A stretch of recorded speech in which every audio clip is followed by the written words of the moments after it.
With reference to carbon nanotubes, consider the following statement. Carbon നാനോട്യൂബ്സുമായിട്ട് ബന്ധപ്പെട്ട് താഴെ പറയുന്നത് എന്തൊക്കെ പറ്റുമെന്ന്. കാർബൺ നാനോട്യൂബ്സ് എപ്പോഴും പറയാനുള്ളത് പോലെ if it make sense go for it. D ആണ്. എല്ലാ സ്റ്റേറ്റ്മെന്റും വായിച്ചു നോക്കുക, നമുക്ക് അങ്ങനെ ഒരു സ്റ്റേറ്റ്മെന്റ് ഒന്നും തോന്നില്ല.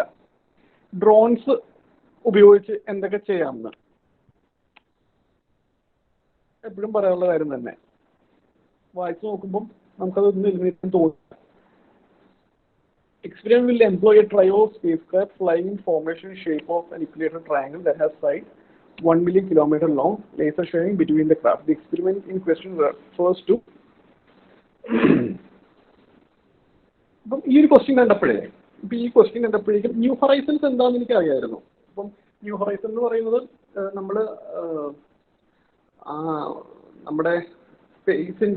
നമ്മുടെ സ്പേസിന്റെ എൻഡ് കണ്ടുപിടിക്കാൻ വേണ്ടി നടത്തിയൊരു മിഷനാണ് ഹൊറൈസൺ എന്ന് പറയുന്നത്. വോയേജർ 2 ഈ പറഞ്ഞ പോലെ ഇതെല്ലാം എന്നറിയാം. അപ്പം നമുക്ക് സെലക്ട് ചെയ്യാൻ പറ്റുന്നത് ഇതിൽ രണ്ടിൽ ഏതെങ്കിലും ആണ്. ഈ വോയേജറും ന്യൂ ഹൊറൈസണും ഒക്കെ ആ കറണ്ട് അഫയേഴ്സിൽ ഭയങ്കര റെലവൻ്റ് ആയിട്ട് നിന്നിരുന്ന സാധനങ്ങളുണ്ട്, വോയേജറും ന്യൂ ഹൊറൈസൺസും ഒക്കെ. അപ്പം ഇത് രണ്ടും അല്ല നമുക്കറിയാം. ഇതിനെ സെലക്ട് ചെയ്യേണ്ടത് ഇതാ, ലിസ പാത്ത്ഫൈൻഡറും ഇവോൾവ്ഡ് ലിസയും. ആക്ച്വലി ഈ ലിസ പാത്ത്ഫൈൻഡറാണ് ആദ്യത്തത്, ഇവോൾവ്ഡ് ലിസ ഉള്ളതാണ് രണ്ടാമത്തെ മിഷൻ എന്ന് പറയുന്നത്. അപ്പം സ്വാഭാവികമായിട്ടും ഈ പറഞ്ഞ പോലെ ഈ സെക്കൻഡ് എഡിഷൻ വന്നു കഴിഞ്ഞു. ഫസ്റ്റ് എഡിഷനെ പറ്റി ചോദ്യം വരാൻ സാധ്യതയുണ്ടോ? ഒരിക്കലും വരില്ല. പക്ഷെ ആ ഒരു കൺഫ്യൂഷൻ കൊണ്ടുവരാൻ വേണ്ടിയാണ് അവർ ലിസ്റ്റ് പാറ്റേണുകൾ ഇട്ടിരിക്കുന്നത്. അങ്ങനെ ചിന്തിച്ചാൽ തന്നെ ഈ അന്നത്തെ ആ കറണ്ട് അഫയേഴ്സ് നമുക്കറിയാം. പിന്നെ അതേപോലെ തന്നെ ഇതിൽ ഈ 50 ഏതെടുക്കണം എന്ന് അറിയാൻ വേണ്ടി ഇങ്ങനെ ചിന്തിച്ചാൽ തന്നെ ആൻസർ കിട്ടിയാനേ. ഏറ്റവും ലേറ്റസ്റ്റ് ആയിട്ടുള്ളത് അവർ എടുത്തുള്ളൂ, ഇവോൾവ്ഡ് ലിസ. Genetic changes can be introduced in the cell that produce exosperms in prospective parent. ഈ സയൻസ് ടെക്നോളജി ക്വസ്റ്റ്യൻ ആണ്. നേരത്തെ പറഞ്ഞ പോലെ തന്നെ if it make sense it can be right. ഒരു പേഴ്സന്റെ ജീനോം എന്ന് പറയുന്നത് എംബ്രിയോണിക് സ്റ്റേജിൽ നമുക്ക് മാറ്റാൻ പറ്റുമെന്ന്. ശരിക്കും മാറ്റാൻ പറ്റില്ലേ?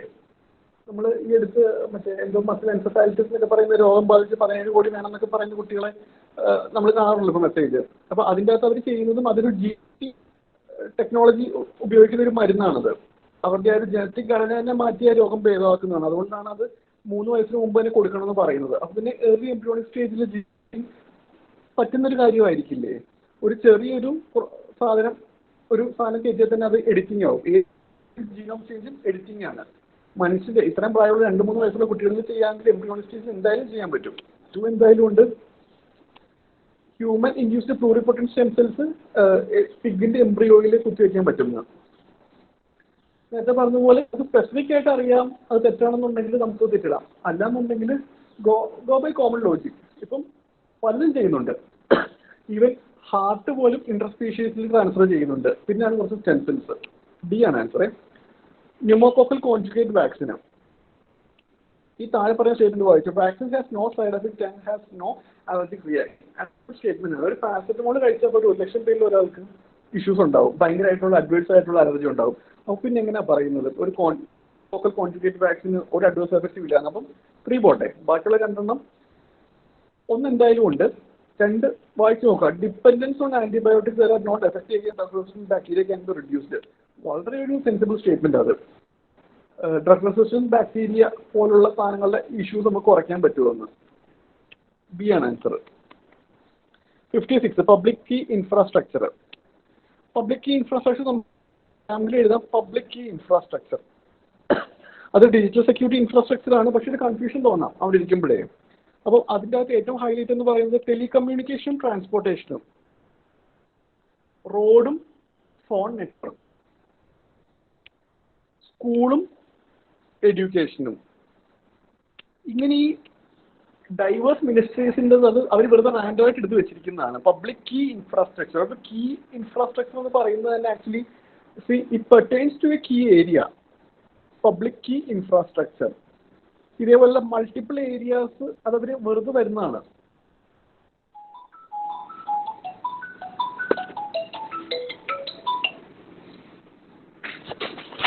ഒറ്റ ഹഷിമേ പറയടാ. കിട്ടിയോ? ആ ആ ആ ആ ആ ആ ആ ആയിക്കോട്ടെ. ഞാൻ ക്ലാസ്സിലാണ്, കുറച്ച് അങ്ങോട്ട് വിളിക്കാമേ. ആ ആ ശരി.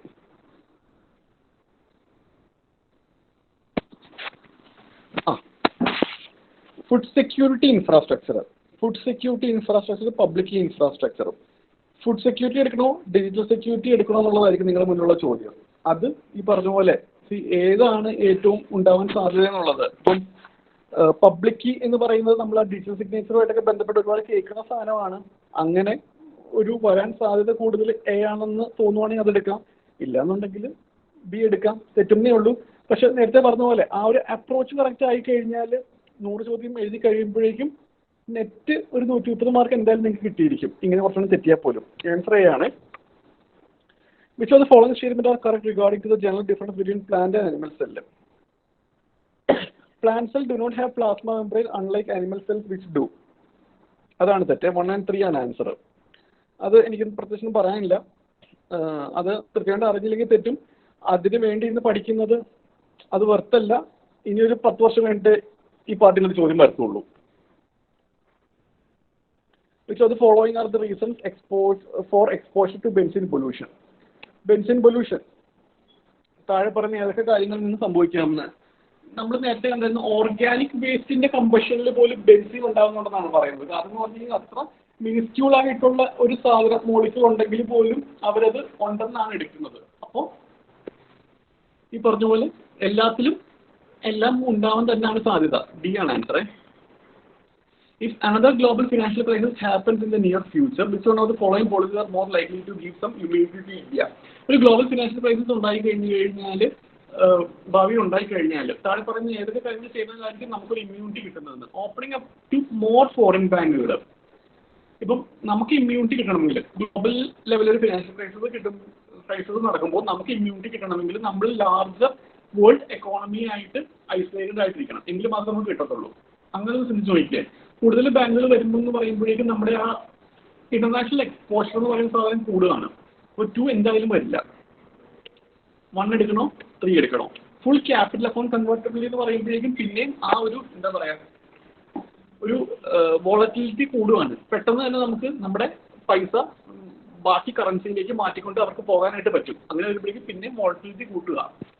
അപ്പം ഏറ്റവും സ്യൂട്ടബിൾ ആയിട്ടുള്ള ഓപ്ഷൻ എന്ന് പറയുന്നത് 1 ആണ്, not depending on short term foreign borrowings. If you withdraw 1 lakh in cash, 1 ലക്ഷം രൂപ വിഡ്രോ ചെയ്ത് കഴിഞ്ഞാൽ താഴെപ്പറയുന്ന നിന്നാണ് സംഭവിക്കുക എന്നുള്ളത്. അഗ്രിഗേറ്റ് മണി സപ്ലൈ, എക്കോണമിയിലെ അഗ്രിഗേറ്റ് മണി സപ്ലൈ ഇന്ന് സംഭവിക്കുന്നുള്ളത് 1 ലക്ഷം വിഡ്രോ ചെയ്ത ഉടനെ. ഇമ്മീഡിയറ്റ് എഫക്ട്, അത് എടുത്ത് പറയാൻ കാരണമുണ്ട്. ഇമ്മീഡിയറ്റ് എഫക്ട് എന്താണെന്നുള്ളത്, ഇമ്മീഡിയറ്റ് എഫക്ട് ഒന്നും സംഭവിക്കില്ല. നമ്മൾ സ്പെൻഡ് ചെയ്ത് അത് ഇവൻച്വലി ഈ പറഞ്ഞ പോലെ എന്താ പറയുന്നത് എക്കണോമിയിലുള്ള സർക്കുലേറ്റ് ചെയ്യുമ്പോൾ മാത്രമേ അഗ്രിഗേറ്റ് മണി സപ്ലൈ കൂടത്തുള്ളൂ. അത് മൊത്തം നമ്മൾ ഈ പറഞ്ഞ പോലെ സ്പെൻഡ് ചെയ്ത് മാത്രമേ അഗ്രിഗേറ്റ് മണി സപ്ലൈ കൂടിയതായിട്ട് നമുക്ക് കണക്കാക്കാൻ പറ്റത്തുള്ളൂ. ആൻസർ ഡി ആണ്. 61 പരിമിതാസ് എന്ന് പറയുന്നത് എന്താണെന്ന്. ഇതൊരു ഡിഫിക്കൽട്ട് ക്വസ്റ്റ്യൻ ആണ്. പെർഫെക്ഷൻസ് ആണ് was attainment lead to Bodhisattva path. In context of Indian history, Rukhmabai case of 1884 revolved around സ്ത്രീകളുടെ education, age of consent, restitution of conjugal rights. ഈ 1 it pertains to education, 2 and 3 it pertains to consent.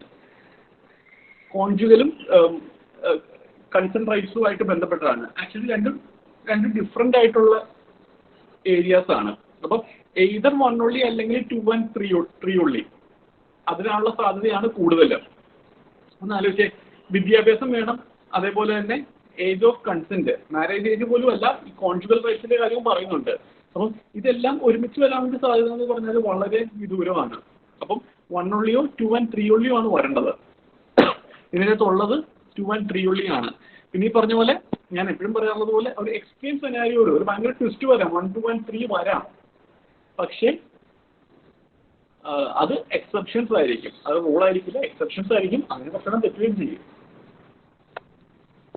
IndiGo cultivation decline ആവാൻ കാര്യം എന്ന് പറഞ്ഞു കഴിഞ്ഞാൽ ഈ artificial ആയിട്ടുള്ള synthetic ഡൈകൾ produce ചെയ്തുകൊണ്ടാണ്. അങ്ങനെ പുതിയ ഇൻവെൻഷൻസ് വന്നപ്പോഴേക്കും അതിന്റെ മാർക്കറ്റിലെ പ്രോഫിറ്റബിലിറ്റി ഭയങ്കരമായിട്ട് കുറഞ്ഞു. Wellesley fort William college establish ചെയ്തത് ബ്രിട്ടീഷ് സിവിലിയൻസിനെ അഡ്മിനിസ്ട്രേറ്റീവ് പർപ്പസസിനൊക്കെ ട്രെയിൻ ചെയ്യിച്ച് നല്ല സിവിൽ സർവൻസ് ആക്കാൻ വേണ്ടിയായിരുന്നു. ഉൾഗുലാൻ റിവോൾട്ട്, സ്പെക്ട്രത്തിന്റെ അകത്ത് അങ്ങനെ മണ്ടയ്ക്ക് അക്ഷരത്തിൽ എഴുതി വെച്ചിട്ടുള്ള സാധനമാണത്. ബെർസമുണ്ട റിവോൾട്ട് എന്നുള്ള സാധനം. താഴെ പറയുന്നതിലും ഏതൊക്കെയാണ് കറക്റ്റ് എന്നുള്ളത്. ഈ അമരസിംഹൻ എന്ന് പറയുന്നത് നമ്മുടെ ആരുടെ കൂടെ ഗുപ്തന്റെ കോർട്ടിലുണ്ടായിരുന്നതാണ്, ഹർഷവർദ്ധനയല്ല. ശ്രീയുള്ളി. 67 പ്രോ ന്യൂക്ലിയർ ട്രാൻസ്ഫർ. അത് മൈറ്റോകോൺട്രിയ ആയിട്ട് ബന്ധപ്പെട്ടാണ് പ്രോ ന്യൂക്ലിയർ ട്രാൻസ്ഫർ വരുന്നത്. നമ്മൾ കുറച്ച് നാളായിട്ട് കേൾക്കുന്ന ഒരു സാധനമാണ്. അതെ, പ്രീ പാരന്റ് ബേബിയുടെ കാര്യത്തിലും അതുപോലെ തന്നെ ജനറ്റിക് എഞ്ചിനീയറിംഗ് കാര്യത്തിലും ഒക്കെ നമ്മൾ കേൾക്കുന്ന ഒരു സാധനമാണ് പ്രോ ന്യൂക്ലിയർ ട്രാൻസ്ഫർ എന്ന് പറയുന്നത്. ഡി ആണ് ആൻസർ. ആർട്ടിഫിഷ്യൽ ഇന്റലിജൻസിന് താല്പര്യം എന്തൊക്കെ കാര്യങ്ങൾ ചെയ്യാമെന്ന് ഇത്രയും നേരെ നമ്മൾ കണ്ടതുപോലെ തന്നെ if it make sense it can be right. D ആണ് answer. 69 visible light communication technology. താഴെ പറയുന്ന എന്തൊക്കെ കാര്യങ്ങൾ പറ്റുന്നു? VLC is also known as long range optical wireless communication. അതൊരു കോൺട്രഡിക്ഷൻ ആണ്. വിസിബിൾ ലൈറ്റ് വെച്ചുള്ള കമ്മ്യൂണിക്കേഷൻ ആണ്. ഇപ്പം നമ്മൾ മറ്റേ ആ ഒപ്റ്റിക്കൽ കേബിൾസ് വെച്ചാണെങ്കിൽ ലോങ് റേഞ്ച് പറ്റും. നമുക്ക് വിസിബിൾ ലൈറ്റ് വെച്ച് ലോങ് റേഞ്ച് കമ്മ്യൂണിക്കേറ്റ് ചെയ്യാനായിട്ട് പറ്റും. പക്ഷേ കേബിൾ ഇല്ലാന്നുണ്ടെങ്കിൽ long range communication visible light വെച്ച് നമുക്ക് സാധ്യമാണോ? നമുക്ക് ലൈറ്റിന് നമുക്ക് എന്താ പറയുക, ഇലക്ട്രോമാഗ്നറ്റിക് റേസ് പോലെ റേഡിയോ വേവ്സ് പോലെ നമുക്ക് ലോങ് ഡിസ്റ്റൻസ് നമുക്കത് പറ്റില്ല. ആ കമ്മ്യൂണിക്കേഷൻ അത് വെച്ച് പറ്റില്ല. ഈവൻ ലൈഫൈ പോലുള്ള സംഭവങ്ങൾ പോലും അത് ഷോർട്ട് ടേം കമ്മ്യൂണിക്കേഷൻ ആണ്. അപ്പം സെക്കൻഡ് സ്റ്റേറ്റ്മെന്റ് എന്തായാലും വരില്ല. ആൻസർ സി ആണ്. അപ്പം എല്ലാ ചോദ്യത്തിലും ഒരു സ്റ്റേറ്റ്മെന്റ് കാണും. ഈ പറഞ്ഞ പോലെ സെൻസിബിൾ അല്ലാത്തത് അല്ലാന്നുണ്ടെങ്കിൽ ബേസിക് ഫാക്ട് വെച്ച് നമുക്കത് റെഫ്യൂട്ട് ചെയ്ത് കളയാൻ പറ്റുന്ന ഒരു സ്റ്റേറ്റ്മെന്റ് മിക്ക ചോദ്യങ്ങളും കാണുന്നുണ്ട്. ഇത് ഈ ഒരു ക്വസ്റ്റ്യൻ പേപ്പറിന്റെ മാത്രം പ്രത്യേകതയല്ല. ഈ 2018 ഭയങ്കര പാടാന്ന് പറയുന്നുണ്ടല്ലോ, ആക്ച്വലി ഇതിലും എളുപ്പമായിട്ടാണ് ചോദ്യങ്ങൾ വന്നിരുന്നത്. ഒരു 140 മാർക്ക് എന്ന് പറയുന്നത് വളരെ സിമ്പിൾ ആയിട്ട് വാങ്ങിക്കാൻ പറ്റുന്ന ഒരു പേപ്പറാണ് 2018. അതിലെ കട്ട് ഓഫും 90കളായി പോകാൻ കാരണം എന്ന് പറഞ്ഞാൽ നമ്മൾ എപ്പോഴും പഠിച്ച കാര്യം വെച്ച് ആൻസർ ചെയ്യാൻ ശ്രമിക്കുന്നതുകൊണ്ടാണ്. ബ്ലോക്ക് ചെയിൻ ടെക്നോളജിയായിട്ട് ബന്ധപ്പെട്ട് താഴെ പറഞ്ഞ എന്തൊക്കെ കാര്യങ്ങളാണ് പറ്റുക എന്നുള്ളത്. ബ്ലോക്ക് ചെയിൻ എന്ന് പറയുന്നത് ക്രിപ്റ്റോ കറൻസി ഉണ്ടാക്കാൻ വേണ്ടി മാത്രം ഉപയോഗിക്കുന്ന സാധനമാണ്. എക്സ്ട്രീം സ്റ്റേറ്റ്മെന്റ് 2 പോട്ടെ, ബാക്കിയുള്ള രണ്ടും they make sense. Answer D ആണ്. With reference to the history of India consider the following statement. Aurang in charge of treasury state. ഇത് NCERT എന്നൊരു ക്വസ്റ്റ്യൻ ആണ്. അത് NCERT വായിച്ചുള്ളത് കിട്ടും. ഈ വായിച്ചിട്ടില്ല എന്നുള്ളത് നിങ്ങൾ വായിക്കാൻ നിൽക്കണ്ട. കാരണം വല്ലപ്പോഴും ഒക്കെ ഒരു ചോദ്യം വരാറുണ്ട്. അത് ഈ പറഞ്ഞ പോലെ അത് അത്രയും വെർത്തല്ലായിരുന്നു വായിക്കുന്നതെന്ന് പറഞ്ഞാൽ. ഔറംഗ് എന്ന് പറഞ്ഞു കഴിഞ്ഞാൽ ഈ വലിയ സ്റ്റോർ കീപ്പേഴ്സിന് പറഞ്ഞിരുന്ന പേരാണ് ഔറംഗ് എന്ന് പറയുന്നത്. ആൻസർ ബി ആണ്. ബാക്കി തന്നെ ശരിയാണ്. സാവിരവാദം എന്ന് പറയുന്നത് ഹീനയാനയാണ്. ലോകോത്തരവാദം എന്ന് പറയുന്നത് മഹാസംഘിക സെക്ടർ ബുദ്ധിസമാണ്.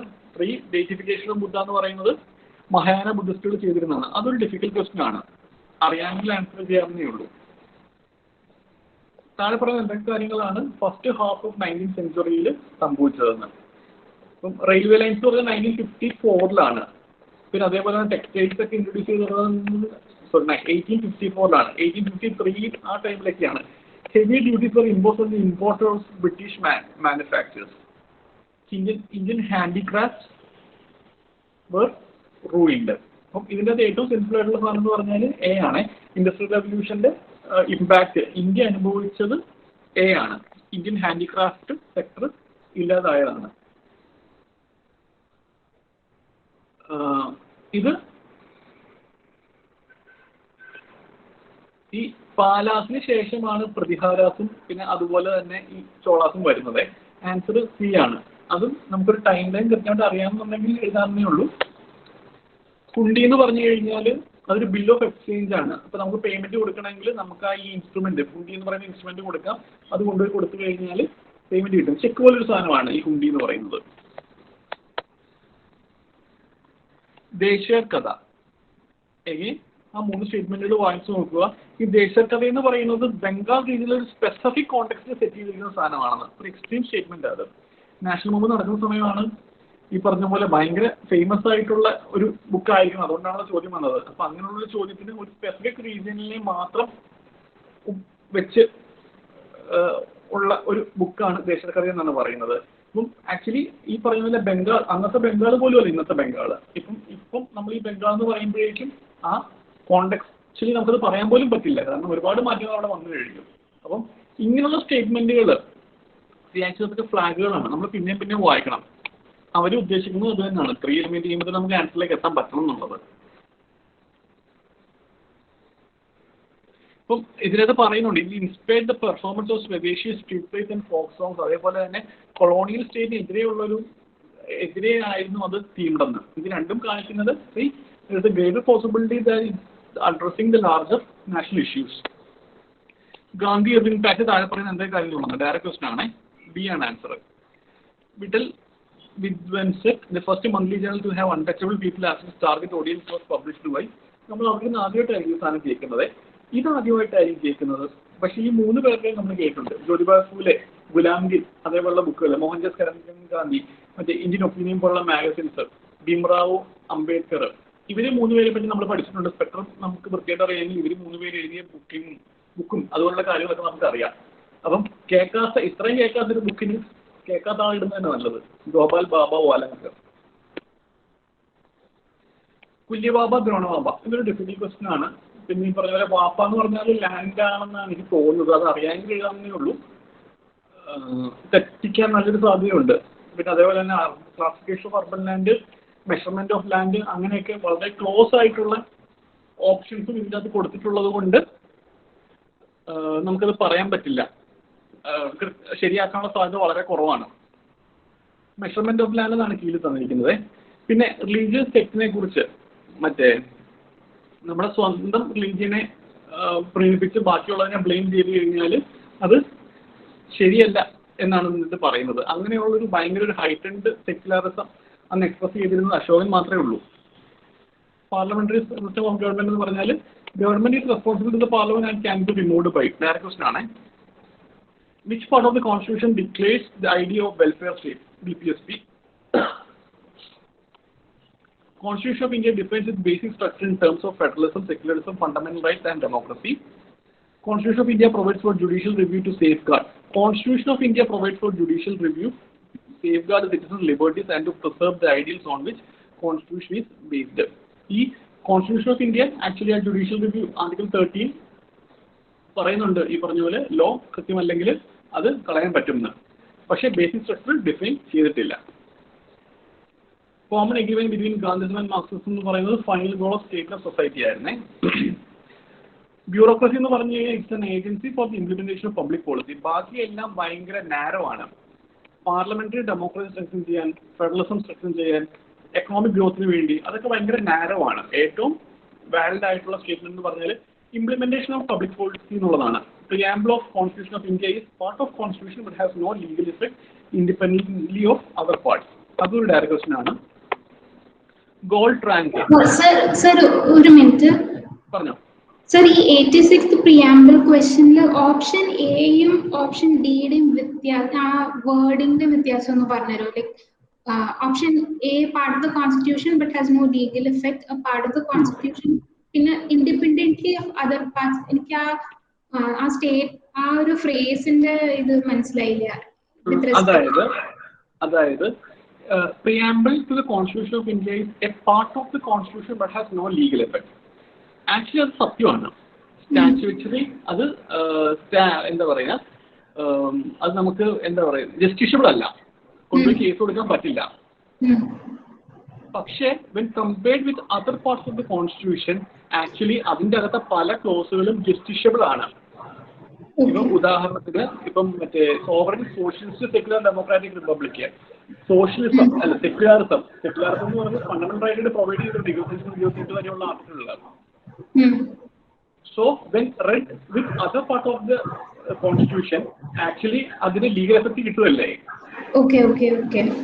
അതാണ് ഉദ്ദേശിക്കുന്നവര്. ഇപ്പം ആദ്യം ആ സ്റ്റേറ്റ്മെന്റ് കാണുമ്പോൾ ആക്ച്വലി അത് കുത്തുന്ന ഒരു തെറ്റുമില്ലേ, part of constitution but has no legal effect എന്നുള്ളത്. പക്ഷെ ജസ്റ്റിഷ്യബിൾ എന്ന് പറയുന്നതും ലീഗൽ എഫക്ട് എന്ന് പറയുന്നതും തമ്മിൽ വ്യത്യാസമുണ്ട്. മനസ്സിലായല്ലോ? ഒറ്റ മിനിറ്റ്.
ഗോൾഡൻ ട്രയാങ്കിൾ IMFന്റെ ക്രെഡിറ്റ് സിസ്റ്റമാണ്. ഡയറക്റ്റ് ക്വസ്റ്റൻ ആണ്. 88 പാർട്ട് 4 ഓഫ് ദ കോൺസ്റ്റിറ്റ്യൂഷൻ താഴെ പറയുന്നത് എന്തൊക്കെയാണ് ശരിയെന്നുള്ളത്. 4 എന്ന് പറയുന്നത് എന്താ? DPSP ആണ്. എൻഫോഴ്സിബിൾ അല്ല. ഡി ആണ് answer. 89 according to constitution a person who is eligible to vote can be made a minister in a state for 6 months even if he is not a member of the Legislative Assembly according to Representation of People Act. കൺവിറ്റ് ചെയ്ത് കഴിഞ്ഞാൽ പിന്നെ permanently disqualify ചെയ്യുന്നു. ഇത് രണ്ടും തെറ്റാണ്. D ആണ് ആൻസറേ. ഇതിൻ്റെ അകത്ത് കോൺസ്റ്റിറ്റ്യൂഷൻ അല്ല ആക്ച്വലി പറഞ്ഞിരിക്കുന്നത്. ഈ പറഞ്ഞ പോലെ നമ്മൾ മെമ്പർ ആയില്ലെങ്കിലും ആക്കാൻ പറ്റുന്നുള്ളത് കോൺസ്റ്റിറ്റ്യൂഷൻ അല്ല അതിൻ്റെ അത് പറഞ്ഞിട്ടുള്ളത്. പകരം ഈ പറഞ്ഞ പോലെ ജുഡീഷ്യൽ വെർഡിക്റ്റിന്റെ ഭാഗമായിട്ട് നമ്മൾ സ്വീകരിച്ചിരിക്കുന്ന ഒരു കൺവെൻഷനാണത്. 90 President of India can summon a session of Parliament at such place as she thinks fit. അതുണ്ട്. പിന്നെ അതുപോലെ തന്നെ 3 sessions of Parliament, പക്ഷേ it's not mandatory to conduct all 3 sessions. ഈ സെഷൻസ് എന്ന് പറയുന്നത് മാൻഡേറ്ററി ആണ്. പിന്നെ അതുപോലെ തന്നെ മിനിമം നമ്പർ ഓഫ് ഡേയ്സ് കൃത്യമായിട്ട് പറയുന്നില്ല. 3 സെഷനെ പറയുന്നുള്ളൂ. മാൻഡേറ്ററി ആയിട്ട് കണ്ടക്ട് ചെയ്യേണ്ട 3 സെഷൻ മാത്രമേ പറയുന്നുള്ളൂ. സി ആണ് ആൻസർ. 91 ഇതും ഒരു കറണ്ട് അഫയേഴ്സ് ക്വസ്റ്റ്യൻ ആണ്. നമുക്കിത് കൃത്യമായിട്ട് അറിയണമെന്നില്ല. ഈ പറഞ്ഞ നേരത്തെ സ്റ്റേറ്റുകൾ private corporation Aadhaar data share ചെയ്യാമെന്നാണ് പറഞ്ഞത്. പിന്നെ സുപ്രീം കോടതി വിധി വന്നപ്പോഴാണ് അത് എലിമിനേറ്റ് പറ്റില്ല എന്നാക്കിയത്. ഇത് നമുക്ക് അറിഞ്ഞില്ലെങ്കിൽ പോലും നേരത്തെ പറഞ്ഞ പോലെ ഒരു സ്റ്റേറ്റ്മെന്റ് അവർ വെച്ചിട്ടുണ്ട്. ഈ പറഞ്ഞ പോലെ എങ്ങനെ നമുക്ക് ഉത്തരവിലേക്ക് എത്താമെന്നുള്ളത്.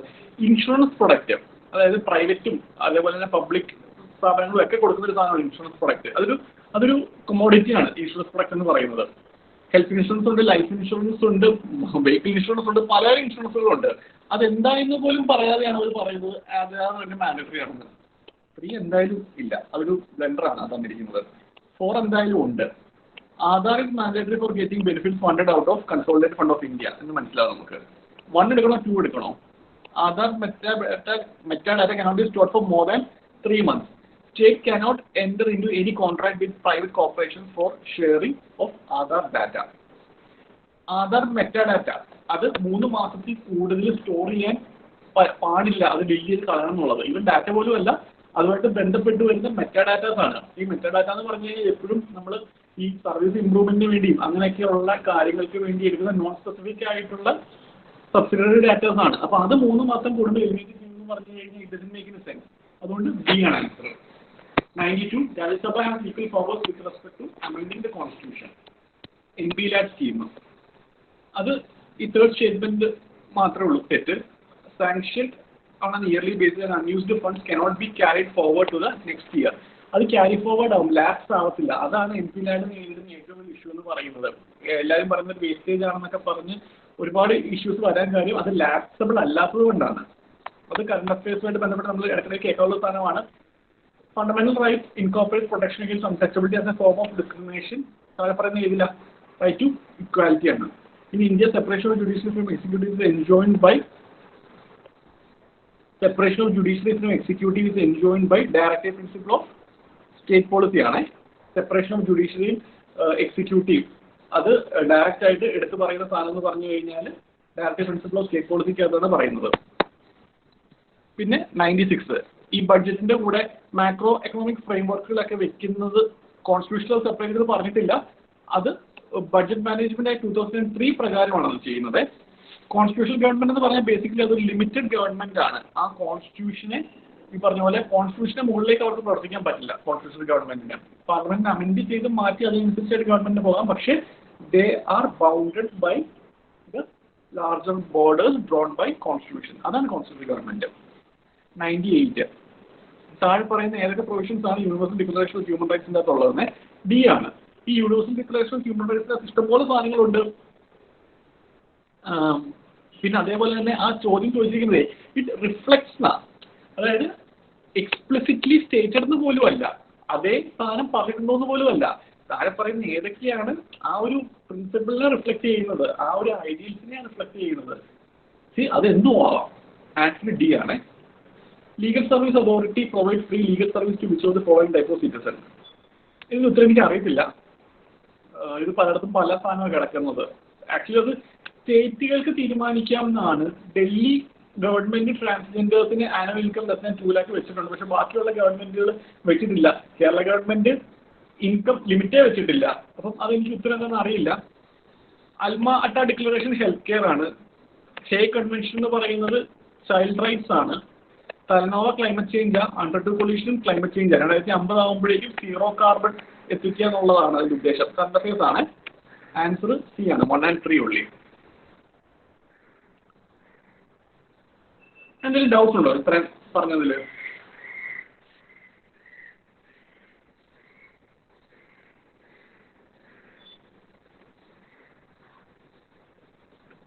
ഓക്കെ, ഒന്നുമില്ല. പറഞ്ഞോ.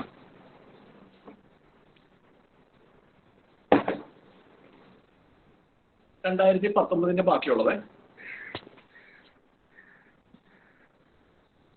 agriculture soil nitrogen release ചെയ്യും, cattle ammonia release ചെയ്യും, poultry industry nitrogen compounds release ചെയ്യും. ഡി ആണ് ആൻസർ. ആലിയാർ പുഴ, ആലിയാർ ഡാം, കൻസബട്ടി. ഈ ആലിയാർ എന്ന് പറഞ്ഞ പേര് ഫെമിറായിട്ട് നമുക്ക് ആൻസർ ചെയ്യാൻ പറ്റും. ഇതെല്ലാം വാട്ടർ റിസർവോയേഴ്സ് ആണ്. Hydrogen enriched CNG as a fuel for buses in public transport consider the following statement. ഞാൻ നേരത്തെ പറഞ്ഞ പോലെ ഒരുപാട് സ്റ്റേറ്റ്മെന്റുകൾ ഉണ്ടെങ്കിലും അതിൻ്റെ അകത്ത് നോൺ സെൻസിബിൾ ആയിട്ടുള്ള സ്റ്റേറ്റ്മെന്റ് കാണും, അബ്സർഡ് ആയിട്ടുള്ള സ്റ്റേറ്റ്മെന്റ് കാണും, ബേസിക് ഫാക്ട്സ് നമുക്ക് റെഫ്യൂട്ട് ചെയ്യാൻ പറ്റുന്ന സ്റ്റേറ്റ്മെന്റ് കാണും. അത് കണ്ടുപിടിക്കുക എന്നുള്ളതാണ് ഉദ്ദേശം. ഹൈഡ്രജൻ CNG, ഹൈഡ്രജൻ മിക്സ് ചെയ്ത കംപ്രസ്ഡ് നാച്ചുറൽ ഗ്യാസ്, അതുമായിട്ട് ബന്ധപ്പെട്ട് താഴെ പറയുന്ന കാര്യങ്ങൾ നോക്കാനാണ് പറയുന്നത്. ഈ ഹൈഡ്രജൻ എന്ന് പറയുന്നത് ഈ പറഞ്ഞ പോലെ ഫ്യൂവലിനെക്കാട്ടിലും എന്താ പറയുന്നത് പോപ്പുലറായിട്ട് ഉപയോഗിച്ച് തുടങ്ങിയ ഒരു സാധനമല്ല. അതിന് കൂടുതൽ അത് വെച്ച് ഓടിക്കണം എന്നുണ്ടെങ്കിൽ ഒരുപാട് മാറ്റങ്ങളൊക്കെ എഞ്ചിൻസിൽ വരുത്തണം. പിന്നെ അതേപോലെ തന്നെ അതിപ്പോൾ എക്സ്പെൻസീവും ആണ്. അപ്പോൾ ഈ ഹൈഡ്രജൻ CNGയിലേക്ക് ചേർത്ത് കഴിയുമ്പോഴേക്കും അതിൻ്റെ വില കുറയും എന്നാണ് പറയുന്നത്. ഹൈഡ്രജൻ CNGയിലേക്ക് ആഡ് ചെയ്ത് കഴിയുമ്പോഴേക്കും CNGയുടെ വില കുറയും എന്നാണ് പറയുന്നത്. അത് it making sense actually. Fourth statement eliminate ചെയ്യുക. ബാക്കിയുള്ളത് 1 വേണോ 2 and 3 വേണം എന്നുള്ളതാണ്. Main advantage of use of hydrogen CNG elimination of carbon monoxide. Carbon monoxide ഒരിക്കലും എലിമിനേറ്റ് ചെയ്യാൻ പറ്റില്ല. കംപ്രസ്ഡ് നാച്ചുറൽ ഗ്യാസ്, അതിൻ്റെ അകത്ത് കാർബണിന്റെ മോളിക്യൂൾസ് ഒരുപാടുണ്ട്. കാർബൺ മോണോക്സൈഡ് എങ്ങനെയാണ് എലിമിനേറ്റ് ചെയ്യുന്നത്? റെഡ്യൂസ് ചെയ്യുക. പക്ഷെ എങ്ങനെയാണ് ഫുള്ളി എലിമിനേറ്റ് ചെയ്യുന്നത്? ആക്ച്വലി അതിൽ എക്സ്ട്രീം സ്റ്റേറ്റ്മെന്റ് 1 എന്തായാലും വരില്ല. ആൻസർ എന്ന് പറയുന്നത് 2 and 3 ആണ്. ക്ലൗഡി നൈറ്റ്സ് എന്തുകൊണ്ടാണ്, ഡ്യൂ ഡ്രോപ്സ് എന്തുകൊണ്ടാണ് ക്ലൗഡി നൈറ്റിൽ ഫോം ചെയ്യാത്തത് തന്നെ? ഈ ഡ്യൂ ഡ്രോപ്സ് നമുക്കറിയാം, നേരത്തെ പറഞ്ഞ പോലെ നമ്മൾ കൂടിയ സാധനങ്ങളൊന്നും വായിക്കണ്ട. ഇപ്പം സൈക്ലോണിന്റെ ഐയുടെ ടെമ്പറേച്ചർ സറൗണ്ടിങ്ങിനെക്കാട്ടും കുറവായിരിക്കും നമുക്ക് സൈക്ലോണിനെ പഠിക്കേണ്ട കാര്യമില്ല. അത് സിമ്പിൾ കോമൺ സെൻസാ, സിമ്പിൾ ബേസിക് നോളജാ. ടെമ്പറേച്ചർ കൂടുമ്പോൾ പ്രഷർ കുറയും, ടെമ്പറേച്ചർ കൂടുമ്പോൾ പ്രഷർ കുറഞ്ഞ എയർ കറങ്ങിയാണ് സൈക്ലോൺ ഉണ്ടാകുന്നത്. സ്വാഭാവികമായിട്ടും നമുക്ക് ടെമ്പറേച്ചർ കുറവായിരിക്കണം, കൂടുതലല്ല. ടെമ്പറേച്ചർ കൂടുതലായിരിക്കണം, കുറവല്ല. അതുപോലെ തന്നെ ക്ലൗഡി നൈറ്റ്, ഡ്യൂ എന്ന് പറയുമ്പോൾ നമുക്ക് അറിയാം, രാവിലെ എഴുന്നേൽക്കുമ്പോഴേക്കും പറഞ്ഞ പോലെ തണുത്ത വെള്ള പല്ലുകളാണ് കാണുന്നത് ഈ ഡ്യൂസ് എന്ന് പറഞ്ഞു കഴിഞ്ഞാൽ. അത് തണുപ്പ് കൂടുമ്പോഴാണ് ഡ്യൂസ് ഉണ്ടാകുന്നത്. തണുപ്പ് കൂടുന്നു. ക്ലൗഡി നൈറ്റിൽ തണുപ്പ് കൂടാൻ കാരണം എന്തായിരിക്കും? ക്ലൗഡ് റേഡിയേഷൻ താഴേക്ക് വിട്ട് കഴിഞ്ഞാൽ ഈ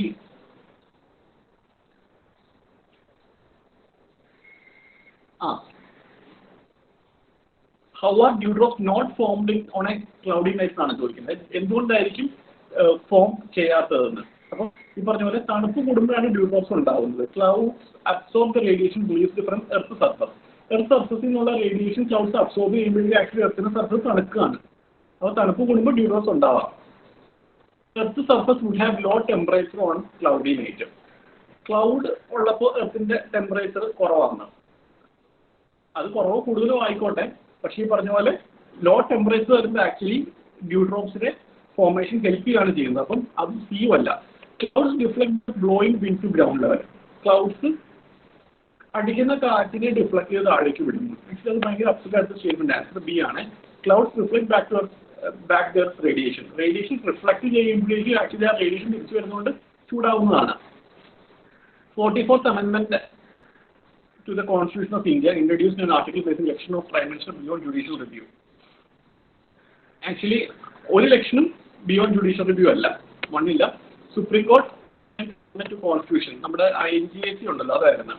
അത് ഇൻഡിപെൻഡൻസ് ഓഫ് ജുഡീഷ്യറി പോകുന്നു പറഞ്ഞുകൊണ്ട് സ്ട്രക്ക് ഡൗൺ ചെയ്തായിരുന്നു. ബി ആണ് answer. 46 motion to impeach judge supreme കോടതി. അത് സ്പീക്കറിന് റിജക്ട് ചെയ്യാൻ പാടില്ല എന്നുള്ളത് ആക്ച്വലി സ്പീക്കറുടെ ഡിസ്ക്രിപ്ഷനാണ്. പുള്ളിക്ക് വേണമെങ്കിൽ അക്സെപ്റ്റ് ചെയ്യാൻ ഇല്ലെങ്കിൽ കളയാം.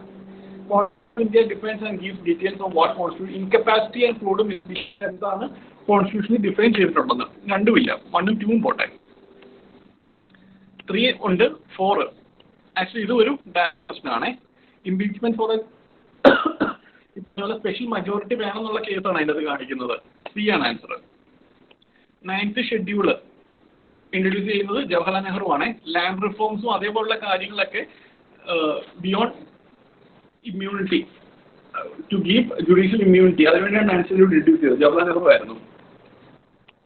48th question, call sector nationalise ചെയ്യുന്നത് ഇന്ദിരാഗാന്ധി ടൈമിലാണ്. അറിയില്ല, ആയിരിക്കാം. കോൾ ബ്ലോക്സ് അലോട്ട് ചെയ്തത് ലോട്ടറി ബേസിലാണ്. അതായത് കോൾ ബ്ലോക്സ് അലോട്ട് ചെയ്തത് ലോട്ടറി ബേസിലാണ്. അത് ലോട്ടറി പോലെ എല്ലാം കൂടി ഇടും, അതിൻ്റെ അത് കുലുക്കിയിട്ട് എടുക്കാൻ പറയും, എടുത്തിട്ട് കിട്ടുന്നതിന് കോൾ കൊണ്ട് പോകാറുണ്ട്. ഒന്ന് ആലോചിച്ച് നോക്കിയേ, അങ്ങനെ ആയിരിക്കുമോ കോൾ ബ്ലോക്ക് കൊടുക്കുന്നത്? 1 or 3 ആണ് ഉത്തരം. പണ്ട് നമുക്ക് കോഡ് അത്ര ഇല്ലായിരുന്നു, പക്ഷെ ഇപ്പൊ നമ്മൾ ഭയങ്കര സെൽഫ് സഫിഷ്യന്റ് ആണ് പ്രൊഡക്ഷൻ ഒന്നും. ടിൽ റീസെന്റ് എന്ന് പറയുന്ന വാക്കിട്ടുണ്ടല്ലോ, അത് ഭയങ്കര സബ്ജക്റ്റീവ് ആണ്. What is recent? 2 years can be recent, 3 years can be recent, even 5 years can be recent in some context. So വേറെ ചില കോണ്ടെക്സ്റ്റിൽ 1 week can be എന്താ പറയുക നോട്ട് റീസെന്റ്. അപ്പോൾ അതേപോലുള്ള സബ്ജക്റ്റീവ് ആയിട്ടുള്ള സാധനങ്ങൾ, എക്സ്ട്രീം ആയിട്ടുള്ള സ്റ്റേറ്റ്മെന്റുകൾ, ഇല്ലോജിക്കൽ ആയിട്ടുള്ള സാധനങ്ങൾ, അതെല്ലാം വായിച്ച് മനസ്സിലാക്കണം. അതാണ് നിങ്ങളെ കൂടുതൽ ചെയ്യാൻ പോകുന്നത്. ആ ടിൽ റീസെന്റ് എന്നുള്ള സാധനം നമ്മൾ ക്യാച്ച് ചെയ്യണം. ആ കോൾ ബ്ലോക്സ് ലോട്ടറി ഇട്ട് കൊടുക്കുന്നതിൻ്റെ അകത്തെ ആബ്സല്യൂട്ട്ലി നമ്മളത് മനസ്സിലാക്കണം ആദ്യം വായിക്കുമ്പോഴേ. എ ആണ് answer. Parliament 1951 act extend several postal disqualification grounds of office of profit. അത് ശരിയാണ്. അത് 5 വട്ടം അമെൻഡ് ചെയ്തു, നമുക്കറിയില്ല. Term office of profit define ചെയ്തിട്ടില്ല. 3 ചെയ്യുമ്പോൾ തന്നെ ആൻസർ കിട്ടും. കോൺസ്റ്റിറ്റ്യൂഷൻ ഓഫ് ഇന്ത്യ ക്യാൻ ഇപ്പം ഈ ഒരു ചോദ്യമേ ആക്ച്വലി 5 times ഉള്ളത് നമുക്ക് അറിയാൻ സാധ്യതയില്ല. പിന്നെ അതേപോലെ തന്നെ ഇപ്പോൾ ഈ റീസെന്റ് ക്വസ്റ്റ്യൻ പേപ്പർ വന്ന ശേഷം ഒരു അമെന്റ്മെന്റ്, അത് ഇടയ്ക്കിടയ്ക്ക് വരുന്ന സാധനമാണ്. ക്വസ്റ്റ്യൻ പേപ്പർ വന്ന ശേഷം ഒരു അമെന്റ്മെന്റ് വന്നു കഴിഞ്ഞാൽ ക്വസ്റ്റ്യൻ്റെ സാധ്യത നഷ്ടപ്പെടുകയാണ്. അപ്പം അങ്ങനെ കൺഫ്യൂഷൻ ഒഴിവാക്കാനും ഈ പറഞ്ഞ പോലെ കൃത്യമായിട്ട് നമുക്ക് ഉത്തരം കിട്ടാൻ വേണ്ടിയാണ് അവർ ഈ സ്റ്റേറ്റ്മെന്റുകൾ ഇങ്ങനെ തന്നെ ഇട്ടിരിക്കുന്നത്. ഓഫീസ് ഓഫ് പ്രോഫിറ്റ് ഡിഫൈൻ ചെയ്തിട്ടില്ല. കൺക്ലൂസീവായിട്ട് നമുക്ക് തെറ്റാന്ന് പറയാൻ പറ്റുന്ന സ്റ്റേറ്റ്മെന്റ് 3 മാത്രമാണ്. അതുകൊണ്ടാണ് 3 സ്റ്റേറ്റ്മെന്റിൽ ഇട്ടിട്ട് നമുക്ക് 1 and 2 സെലക്ട് ചെയ്യാൻ പറ്റുന്നത്. അവർ ആ ഓരോ ഓപ്ഷൻസ് പോലും മെറ്റിക്കുലസ് ആയിട്ടാണ് ഇടുന്നത്. ആ എക്സാമിന്റെ നേച്ചറിനെയും ഓപ്ഷന്റെ നേച്ചറിനെയും മനസ്സിലാക്കിയാൽ തന്നെ ഒരു 120+ വളരെ സിമ്പിളായിട്ട് നമുക്ക് പ്രിൻസ് കിട്ടും. Under which schedule transfer of tribal land to private parties for mining can be declared as null and void. 3rd, 5th, 9th, 12th. ഇതിന്റെ കൂടെ 6th ഇട്ടിട്ടുണ്ടെങ്കിൽ നമ്മൾ കൺഫ്യൂഷൻ തത്തുണ്ട്. ഷെഡ്യൂൾഡ് ട്രൈബൽ ഏരിയാസിലാണോ പറ്റുന്നതെന്ന് ആലോചിച്ചിട്ടേ, അതുപോലും വേണ്ടെന്ന് ആലോചിച്ചിട്ടാണ് ഇവർ ഇങ്ങനെ സ്റ്റേറ്റ്മെന്റുകൾ ഇടുന്നത്. ബി ആണ് ആൻസർ. അതൊക്കെ ഡയറക്റ്റ് ക്വസ്റ്റ്യൻസ് ആണ്. പർട്ടിക്കുലർ വൾണറബിൾ ട്രൈബൽ ഗ്രൂപ്പ്സ് അത് 75 ആണ്. 3 എലിമിനേറ്റ് ചെയ്യുമ്പോൾ തന്നെ ആൻസർ കിട്ടും. With reference to Constitution of India, prohibition and limitation of provision contained in ordinary law cannot be acted as prohibition or limitation on the constitutional powers under Article 142. എന്താണ് article 142 എന്നുള്ളതാണ് ഒരു direct question ആണ്. അതെന്ന് പറഞ്ഞു കഴിഞ്ഞാൽ supreme കോടതിക്ക് ഈ പറഞ്ഞ പോലെ ആ ഒരു ജസ്റ്റിസ് എൻഷുർ ചെയ്യാൻ വേണ്ടി ഏത് എക്സ്ട്രീം വരെ പോകാം എന്നുള്ളതാണ് ഈ 142 എന്ന് പറഞ്ഞാൽ. Question number 44, legislature assembly of A state in India consider the following statement. ഈ ഡയറക്റ്റ് ക്വസ്റ്റ്യൻസ് ആണ്. ഗവർണർ ഈ പറഞ്ഞ ഇലക്ഷൻ കഴിയുമ്പോഴും അതേപോലെ തന്നെ ഫസ്റ്റ് സെഷനിലും പിന്നെ അതേപോലെ തന്നെ ഓരോ വർഷവും ആ കസ്റ്റമറായിട്ട് അഡ്രസ് ചെയ്യാറുണ്ട്. പിന്നെ അതേപോലെ തന്നെ പർട്ടിക്കുലർ ആയിട്ടൊരു റൂൾ ഇല്ലാന്നുണ്ടെങ്കിൽ ലോക്സഭ റൂള് ആണ് ഫോളോ ചെയ്യുക. അപ്പം ഇതിൻ്റെ അകത്തുള്ള സാധനമേ ഈ സെക്കൻഡ് സ്റ്റേറ്റിൽ നമുക്ക് തെറ്റായെന്ന് ഒരിക്കലും പറയാൻ പറ്റില്ല. കാരണം എന്ന് പറഞ്ഞു കഴിഞ്ഞാൽ state legislature does not have a rule on particular matter. It follows the Lok Sabha rules on that matter. ഒരു കൺവെൻഷനെയാണ് ഇത് കാണിക്കുന്നത്. When a state legislature does not have a rule on particular matter, it must follow the Lok Sabha rule on that matter എന്ന് പറഞ്ഞാൽ നമുക്ക് എന്തായാലും തെറ്റിടാം. പക്ഷേ ഇതൊരു കൺവെൻഷനാണ്. പൊതുവെ ചെയ്യുന്നത് what they usually do is they follow the Lok Sabha rule on that matter. ഒന്നും തെറ്റ് പറയാനില്ല അതിൽ.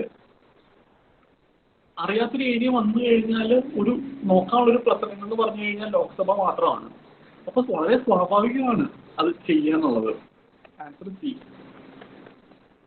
54. United Nations convention against corruption. നമുക്കറിയത്തില്ലായിരിക്കും, എക്സാമിന് എനിക്ക് ആദ്യമായിട്ടായിരിക്കും അത് വായിക്കുന്നത്. ഞാൻ പറയാറുള്ള പോലെ പാനിക്കാവണ്ട, പിന്നെയും പിന്നെയും വായിക്കുക. നേരത്തെ പറഞ്ഞ അബ്സെന്റ് ആയിട്ടുള്ള ഒരുപാട് സാധനങ്ങൾ ഇതിനകത്ത് നമുക്ക് കണ്ടുപിടിക്കാൻ പറ്റും. ഇതിൽ ഏറ്റവും ഹൈലൈറ്റ് ആയിട്ട് എനിക്ക് തോന്നിയത് തേർഡ് സ്റ്റേറ്റ്മെന്റ് ആണ്.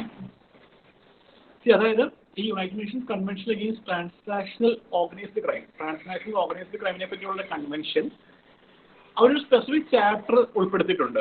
അതായത് ഇപ്പം എന്താ പറയുന്നത്, മോഷ്ടിക്കപ്പെട്ട് ഇന്റർനാഷണൽ ഇതിലേക്ക് പോയ സാധനങ്ങളെ അതിന്റെ റൈറ്റ്ഫുൾ ആയിട്ടുള്ള ഓണേഴ്സിനെ കണ്ടുപിടിച്ച് തിരിച്ചു കൊടുക്കുന്നു. ശരിക്കും ആലോചിച്ച് നോക്കിയേ, ഒരു ഇന്റർനാഷണൽ കൺവെൻഷന്റെ ഒബ്ജക്റ്റീവ് ട്രാൻസ്നാഷണൽ ഓർഗനൈസ്ഡ് ക്രൈം കുറയ്ക്കുക എന്നുള്ളതൊക്കെ ആണെങ്കിൽ പിന്നെയും കുഴപ്പമില്ല, നമുക്ക് ഇറ്റ് മേക്ക് സെൻസ് എന്ന് പറയാം. പക്ഷെ ഇപ്പം ഈ സാധനങ്ങൾ, ഒന്നാമത്തെ കാര്യം ട്രാൻസ്നാഷണൽ ഓർഗനൈസ്ഡ് ക്രൈമിന്റെ അകത്ത് ഈ പറഞ്ഞാൽ അത് തെറ്റ് ഒന്നും അല്ലത്. ട്രാൻസ്നാഷണൽ ഓർഗനൈസ്ഡ് ക്രൈം എന്ന് പറഞ്ഞാൽ കോൺട്രബാൻഡ് പോലുള്ള ഭയങ്കര കൂടിയ സാധനങ്ങൾക്കാണ് ഇതേപോലുള്ള സാധനങ്ങൾ ഉണ്ടാക്കുന്നത്. അപ്പൊ അതിന്റെ അകത്തൊരു ചാപ്റ്റർ എന്ന് പറയുന്നത് അതിന്റെ ഉള്ളിൽ ഉൾപ്പെട്ടിട്ടുള്ള പേഴ്സണൽ ബിലോങ്ങിങ്സിന്റെ ഓണറിനെ കണ്ടുപിടിച്ച് തിരിച്ചുകൊണ്ട് കൊടുക്കുമെന്ന്.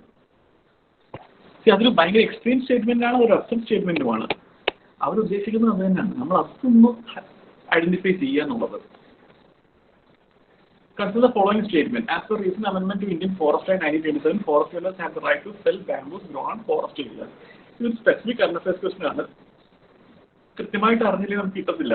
ഈ ഫോറസ്റ്റ് ആക്ട് 1927 അമെൻഡ് ചെയ്തായിരുന്നു. അതെന്ന് പറഞ്ഞാൽ ഫോറസ്റ്റ് ഏരിയാസിന്റെ വെളിയിൽ നിൽക്കുന്ന ബാംബൂസിനെ കട്ട് ചെയ്യാൻ വേണ്ടി സമ്മതിച്ചുകൊണ്ടുള്ളതാണ്.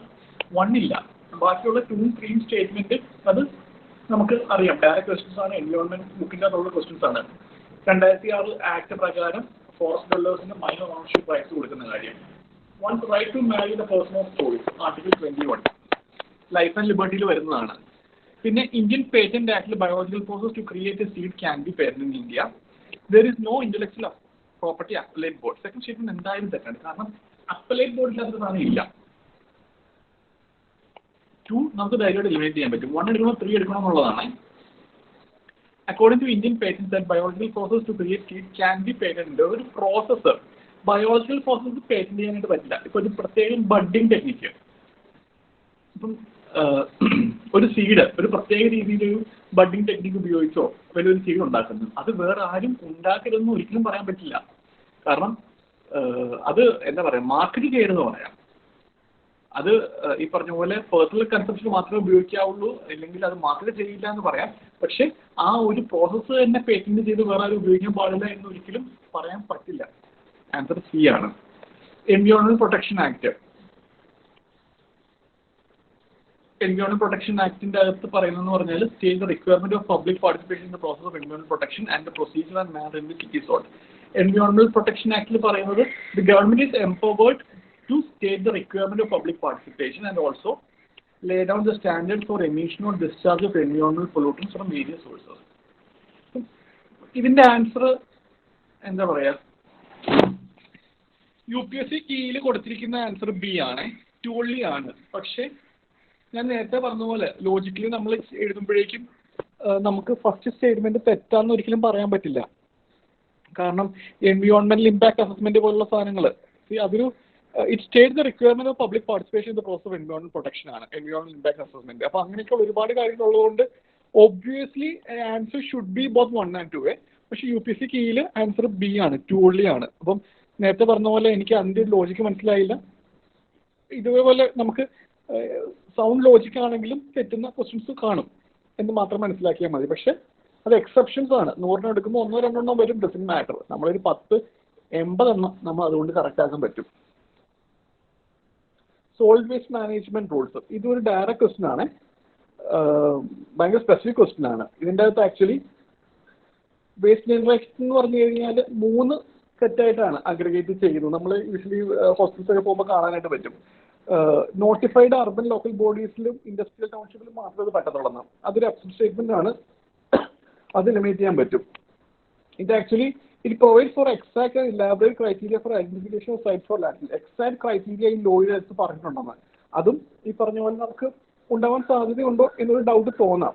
വേസ്റ്റ് ജനറേറ്റേഴ്സിന്റെ പാർട്ടിൽ അത് മാൻഡേറ്ററി ആണ്, ഒരു ഡിസ്ട്രിക്റ്റിൽ നിന്ന് മറ്റൊരു ഡിസ്ട്രിക്റ്റിലേക്ക് കൊണ്ടുപോകാൻ പറ്റുള്ളൂ എന്നുള്ളത്. അതും അബ്സർഡ് ആണ്. Actually the less absent statement amount this four statement is C. It provide four exact elaborate criteria. അതാണ് ആൻസറും.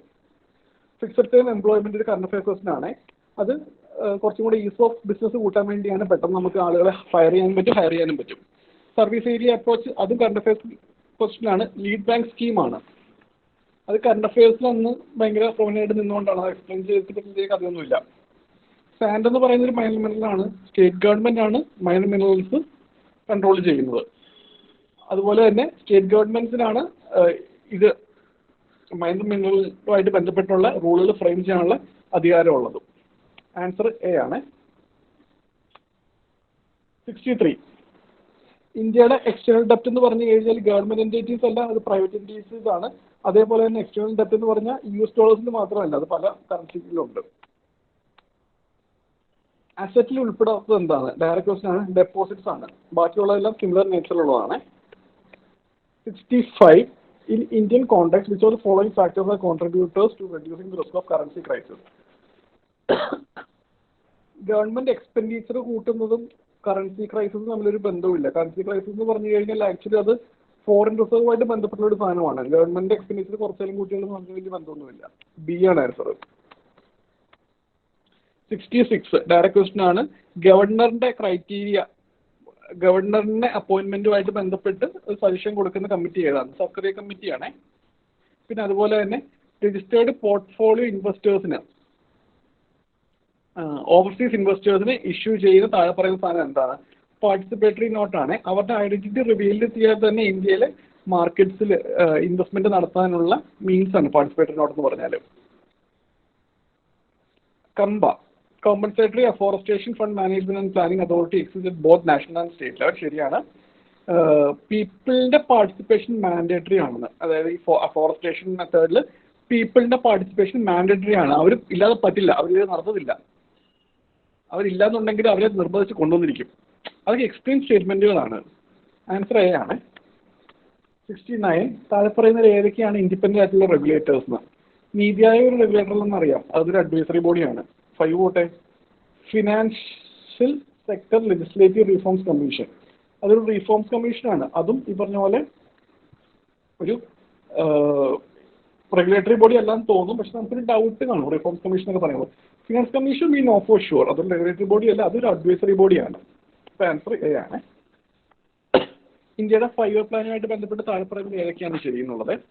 ഇതിനകത്ത് നമുക്ക് അതിന് ലോജിക്കൊന്നുമില്ല, അറിയാമെങ്കിൽ എഴുതാന്നേ ഉള്ളൂ. ഫസ്റ്റ് 5 ഇയർ പ്ലാൻ എന്ന് പറഞ്ഞാൽ ട്രസ്റ്റ് എന്ന് പറഞ്ഞാൽ സബ്സ്റ്റിറ്റ്യൂഷൻ വേണ്ടിയായിരുന്നു. ബേസിക് ക്യാപിറ്റൽ ഗുഡ്സ് ഇൻഡസ്ട്രീസ് ഒക്കെ ഇമ്പോർട്ട് സബ്സ്റ്റിറ്റ്യൂട്ട് ചെയ്ത് നമ്മൾ ഡൊമസ്റ്റിക്കലി ക്യാപ്പബിൾ ആക്കുക എന്നുള്ളതായിരുന്നു ഉദ്ദേശം.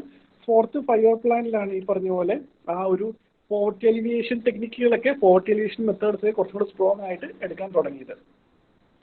5th 5 ഇയർ പ്ലാനിലല്ല, ഈ പറഞ്ഞ 2nd or 3rd 5 ഇയർ പ്ലാനിലാണ് ഫിനാൻഷ്യൽ സെക്ടറിനെ ആദ്യമായിട്ട് ഇൻക്ലൂഡ് ചെയ്യുന്നത്. ആൻസർ എ ആണ്. ഏഷ്യൻ ഇൻഫ്രാസ്ട്രക്ചർ ഇൻവെസ്റ്റ്മെന്റ് ബാങ്ക് ഇന്ത്യക്കല്ല ലാർജസ്റ്റ് ഷെയർ. അത് കോമൺ സെൻസ് ആണ്. ചൈന തുടങ്ങിയ സാധനമാണല്ലോ. വെളിയിൽ നിന്ന് ആരും അതിന്റെ മെമ്പേഴ്സ് അല്ല എന്നുള്ളത്, ഏഷ്യയുടെ വെളിയിൽ നിന്ന്. അതും തെറ്റാണ്. ആൻസർ എ ആണ്. India credit agreement current affair question ആണ്. ഇതെന്ന് പറഞ്ഞു കഴിഞ്ഞാൽ 50 കോടിയുടെ മുകളിലുള്ള സ്ട്രെസ്ഡ് അസറ്റുകൾ, അതുമായിട്ട് ബന്ധപ്പെട്ടുള്ള റെസൊല്യൂഷൻസ് ഈസി ആയിട്ട് തീർക്കാൻ വേണ്ടിയുള്ള ഒരു എഗ്രിമെന്റ് ആണത്. പബ്ലിക് സെക്ടർ ബാങ്ക്സിന്റെ ചെയർമാനെ സെലക്ട് ചെയ്യുന്നത് ബാങ്ക് ബോർഡ്സ് ബ്യൂറോ ആണ്. Petrol and natural gas regulatory body എന്ന് പറഞ്ഞു കഴിഞ്ഞാൽ അത് റീസെന്റ് കൊണ്ടുവന്നൊരു സാധനമാണ്. അന്നത്തെ സർവേയിലും ബഡ്ജറ്റിലൊക്കെ അതിനെപ്പറ്റി പറയുന്നുണ്ടായിരുന്നു. അപ്പം 1 എലിമിനേറ്റ് ചെയ്യുമ്പോൾ തന്നെ ആൻസറിലേക്ക് എത്താം. കറണ്ട് അഫയേഴ്സ് ക്വസ്റ്റ്യൻസ് ഇപ്പം നിങ്ങൾക്ക് അറിയില്ല എന്നൊരു ടെൻഷൻ ആവേണ്ട. നമ്മൾ അന്ന് അത് ഭയങ്കര ഇമ്പോർട്ടൻ്റ് ആയിരുന്നു. With reference to communication technologies, what are the difference between LTE and voice LTE? LTE എന്ന് പറയുന്നത് 3G ആണ്. VoLTE എന്ന് പറഞ്ഞാൽ മാർക്കറ്റഡ് അഡ്വാൻസ്ഡ് 3G, അതായത് ലോങ് ടേമും വോയിസ് ഓവർ ലോങ് ടേമും. ആക്ച്വലി ഈ ലോങ് ടേം എവല്യൂഷനും വോയിസ് ഓവർ ലോങ് ടേം എവല്യൂഷനും നമ്മൾ ഈ 4Gയിലും ഒക്കെ ഈ VoLTE സാധനം കാണാറുണ്ട്. പിന്നെ അതുപോലെ തന്നെ LTE ഡാറ്റയുടെ technology and VoLTE voice over technology. ശരിക്കും പറഞ്ഞാൽ അതും ഒരു എക്സൽ സ്റ്റേറ്റ്മെന്റ് ആണ്. ഡാറ്റ ഉള്ള ടെക്നോളജി, വോയിസ് ഉള്ള ടെക്നോളജി ഒരു സാധനം ഉണ്ടോ? ഡിജിറ്റൽ കമ്മ്യൂണിക്കേഷനിൽ വോയിസ് ഡാറ്റ ആയിട്ടല്ലേ അയക്കാൻ പറ്റത്തുള്ളൂ. അപ്പോൾ ആൻസർ ഡി ആണ്. മാറ്റേണിറ്റി ബെനിഫിറ്റ് ആക്ട്, ഈ 3 month pre delivery 3 month post delivery സാധനം എന്നൊരു സാധനം ഇല്ല. ആക്ച്വലി 6 മാസം ഉണ്ട്. അത് നമുക്ക് ഇഷ്ടമുള്ള പോലെ എടുക്കാം. അതും കറണ്ട് അഫയർ ക്വസ്റ്റൻ ആണ്. Enterprises with creches must allow the mother minimum 6 creche visit daily. പിന്നെ അതേപോലെ തന്നെ women with 2 children get reduce entitlement. 3 ആണ് ആൻസർ. അത് കറണ്ട് അഫയേഴ്സ് ആണ്. ആ സമയത്ത് നമുക്കത് എഴുതാൻ പറ്റും. വേൾഡ് ബാങ്കിന്റെ ഈസ് ഓഫ് ഡൂയിങ് ബിസിനസ്സിൽ ഇല്ലാത്ത സാധനം എന്താണ്? അത് maintenance of law and order ആണ്. ബാക്കിയുള്ളതെല്ലാം ശരിക്കും ഭയങ്കര ബന്ധമുള്ള സാധനങ്ങളാണ്. Taxes, registering properties, construction permit. അതിൽ odd one law and order maintenance മാത്രമാണ്. എക്സ്റ്റേണൽ പ്രൊഡ്യൂസർ റെസ്പോൺസിബിലിറ്റി എന്ന് പറഞ്ഞാൽ ഇ വേസ്റ്റ് മാനേജ്മെന്റുമായിട്ട് ബന്ധപ്പെട്ടൊരു സാധനമാണ്. അതും കറണ്ട് അഫയേഴ്സ് ആണ്. Economic cost of food grains to food corporation of India's minimum support price and bonus is paid to farmers plus. ഈ food ഗ്രെയിൻസിന് economic cost of food grains to food corporation of India, ഈ food corporation of ഇന്ത്യക്ക് കൊടുക്കുന്ന economic cost of food grains പറഞ്ഞു കഴിഞ്ഞാൽ എന്തൊക്കെയാണ്? അപ്പോൾ ഇതിൻ്റെ അകത്ത് ശരിക്കും പറഞ്ഞു കഴിഞ്ഞാൽ എന്താ പറയുക, ഫിക്സഡ് കോസ്റ്റ് ആണെങ്കിൽ നമുക്കത് ഫിക്സ് ചെയ്യാൻ പറ്റും. അത് ഫിക്സഡ് അല്ലാത്ത കൊണ്ടാണ് എക്കണോമിക് കോസ്റ്റ് എന്ന് പറഞ്ഞ് ഓരോ വർഷം കൊടുക്കേണ്ടി വരുന്നത്. അപ്പം ഇതിൻ്റെ അകത്ത് ആക്ച്വലി ട്രാൻസ്പോർട്ടേഷൻ ആണെങ്കിൽ ഫിക്സഡ് ആയിരിക്കും, ഇൻട്രസ്റ്റും ഫിക്സഡ് ആയിരിക്കും. ഇതിൻ്റെ അകത്ത് ആക്ച്വലി പ്രൊക്യൂർമെന്റ് ഇൻഷുറൻസും ചാർജസ് ഫോർ ഗോഡൌൺസും അതേപോലെ തന്നെ പ്രൊക്യൂർമെന്റ് ഇൻഷുറൻസും ഡിസ്ട്രിബ്യൂഷൻ കോസ്റ്റും. ഇതിൻ്റെ അകത്ത് ഏറ്റവും ഈ പറഞ്ഞ പോലെ നമ്മുടെ കൈ കൃത്യമായിട്ട് നമുക്ക് എന്താണെന്ന് മനസ്സിലാക്കാൻ പറ്റാത്തത്, പിന്നെ അതേപോലെ തന്നെ ഓപ്പൺ എൻഡ് ആയിട്ട് കിടക്കുന്നത് ഡിസ്ട്രിബ്യൂഷൻ കോസ്റ്റ് ആണ്. ഈവൻ ഗോഡൌൺസ് പോലും ഗോഡൌൺ ചാർജ് പോലും കൃത്യമായിട്ട് FCIക്ക് പറയാൻ പറ്റും. കാരണം അവർക്ക് സ്വന്തമായിട്ട് ഗോഡൌൺസ് ഉണ്ട് ഫോർ കോർപ്പറേഷൻ ഓഫ് ഇന്ത്യക്ക്, നമ്മൾ കാണാറുള്ളതാണല്ലോ. അപ്പം വരാൻ സാധ്യത എന്ന് പറഞ്ഞാൽ സി ആണ്. In the context of any country which one of the following would be considered as part of social capital. Social capital എന്ന് പറഞ്ഞാൽ ഇൻടാഞ്ചിബിൾ വെൽത്ത് ആണ്. ഈ പറഞ്ഞ പോലെ level of mutual trust and harmony in the society.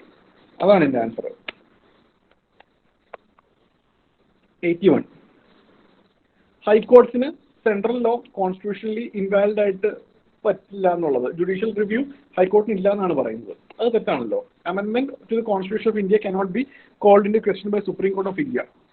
Amend ചെയ്ത് കഴിഞ്ഞാൽ supreme കോർട്ടിന് ചോദിക്കാൻ പറ്റുന്നത്. പിന്നെ ജുഡീഷ്യൽ റിവ്യൂ ഇല്ല എന്നാണ് പറയുന്നത്. അതും തെറ്റാണല്ലോ. Neither one nor two. Purchasing power parity exchanges are calculated by comparing the price of same basket of goods and services in different countries. Purchasing power parity എന്ന് പറഞ്ഞാൽ ഗുഡ്സ് ആൻഡ് സർവീസ് ആണ്.